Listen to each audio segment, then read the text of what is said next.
Islam, materialism, family and peer pressures. Each of these forces presents serious obstacles to the growth of God's kingdom in Tunisia. Although Tunisia is one of the most open and progressive of societies in the Arab world, there are few Christians. Proselytizing remains unlawful, and many Tunisians are resistant to the gospel. With a population of 10 million, Tunisia is the smallest of the North African nations and sits like a wedge between northern coastal Algeria and Libya. It is home to the ancient city of Carthage and was a launching pad for the elephant-riding armies of Hannibal. Early church fathers, including Cyprian, Augustine, and Tertullian, had their roots in the once thriving church in Tunisia. Their influence helped shape early Christian doctrine, and their writings continue to illuminate the Christian faith today. During the early centuries after Christ and up through the Arab conquest of North Africa in the 7th century, many Tunisian Christians were martyred for their faith. Under Muslim rule, the church eventually disappeared, while Tunisia became an important Islamic center of power and learning, which it remained until the French colonized the region in the 19th century.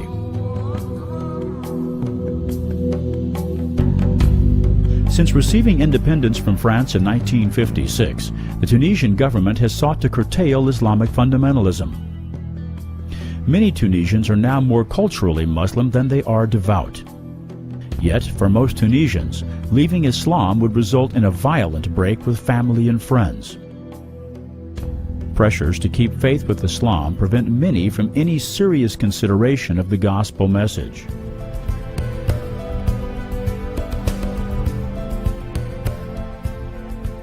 Tunisian economic links are closest with European nations. Relative affluence, as experienced by all but the poorest of Tunisians, when combined with political and economic stability, help keep many content with the status quo and complacent about their spiritual needs. Poverty and unemployment are still issues for Tunisians, but not to the extent they are in other North African nations.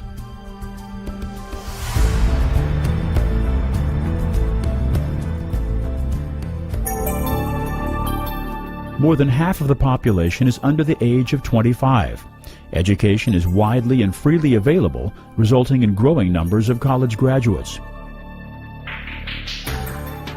Finding suitable employment for thousands of young professionals is an ongoing challenge.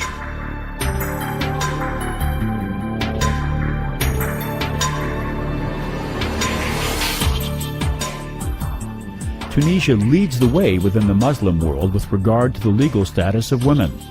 Tunisian law has outlawed polygamy and permits women to own and run businesses, have bank accounts, and obtain passports. Parents are required to send girls to school, and today more than 50% of university students are women. Women make up about half of Tunisian doctors and a third of Tunisian judges. Tunisian society is changing.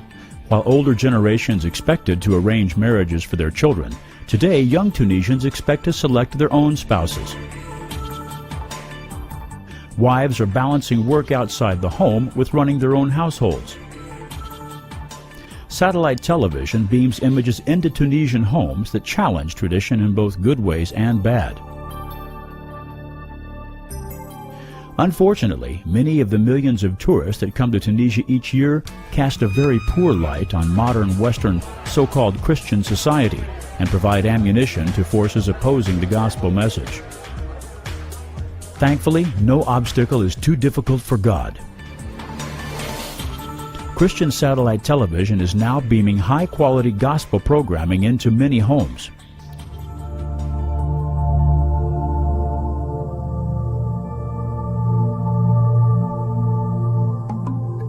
Awake Tunisia, a prayer focus launched in 1999, was instrumental in fostering spiritual breakthrough and a multiplication of believers in house churches. Yet there is still a long way to go. Tunisian house churches numbered only by the handful, and Tunisian believers numbered only by the 100, need more Christians around the globe to stand with them in prayer. 10 million Tunisian Muslims need your prayers to open their eyes to see their need for Christ and to open their ears to hear and receive the good news. Tunisian Christians are growing in grace, maturity, and numbers, but face daunting obstacles to the living out of their faith. Many are bold in witness and have a vision for reaching their nation with the gospel. Tunisian believers need Christians around the world to join them in their struggle and to pray with them that they will stand in faith, overcoming all obstacles, and be victorious in winning their nation to Christ. Your prayers can make an eternal difference in the lives of both Tunisian believers and believers-to-be. Will you join in their spiritual battle by praying?